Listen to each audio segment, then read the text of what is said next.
Alright guys, so one thing I've noticed tremendously on the Veloster N is the wheel hop is like really bad.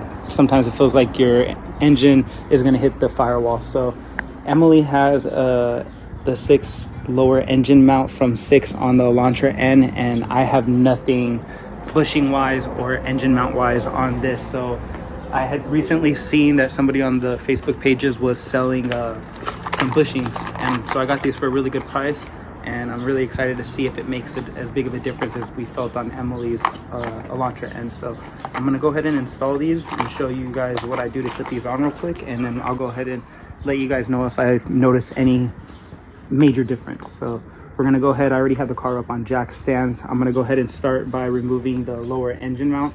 You don't need to put any type of support to remove the lower engine mount. Some people will for peace of mind, but I didn't do it on Emily's and the engine didn't fall on me. I'm still here today. So we're gonna do the same thing, and then we're gonna attempt the top one. I'm probably gonna put something to support it just because I am scared on that one. I've never done it. So we're gonna go ahead and start with the white line. These are only gonna be replacing the base bushing. It's not gonna be replacing the actual bushing that goes through, that holds the bolt this way. It's not gonna be replacing that one. It's gonna go on the base alongside of the chassis like this. So yeah.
All right guys, so now that we have this 14mm off, you can see that this is going to be like a nut plate, and it's like a threaded nut plate goes inside of there, and it pops right off.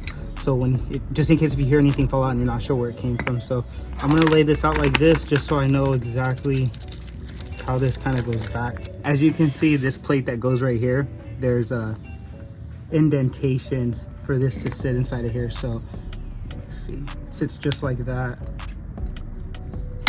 just like that, just like that, and then there's indentations on this side as well. So I'm gonna go get some grease, put this all inside like this, and then install it all, and then go ahead and put it all back. So as you can see, it's gonna go like this, and then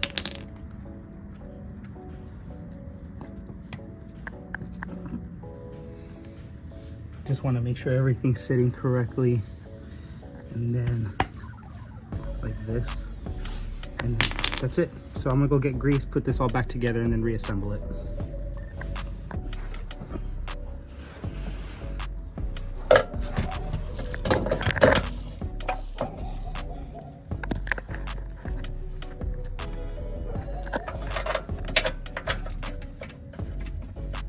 Guys, so I just want to make sure to let you guys know that torque this down to 75 pounds, and then once this is torqued down to 75,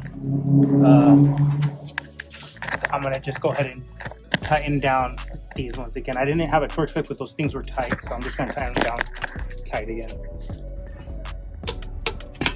Got everything down below, and now we're gonna go ahead and take off this, looks like a 17 possibly millimeter right here, and we're going to insert this into there. So I'm not going to put a jack stand under here because by rights there's still a bunch of bolts still holding this in. So even though that this one's connected to here, we still have the one down below. So yeah, it's not going to go anywhere because it looks like it has to be removed from up. So we'll still be all right, and we'll see what happens. So it was a 17 extension long socket, and I'm using a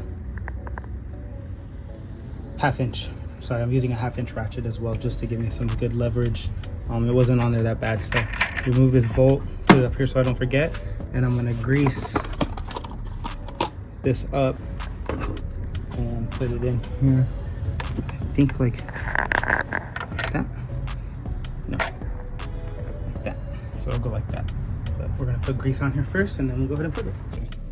I can't pull it back out, guys, to show you this, but what I wanted to show you is that this middle sleeve actually comes out of the bushing. So if you get it and you're not sure if it's not fitting, pull that whole bushing out so that way you can install the rubber piece first.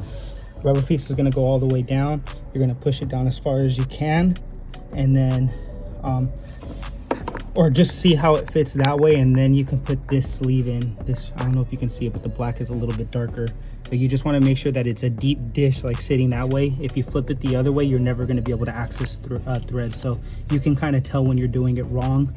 But after you have that on, after we get that, and that sits in there.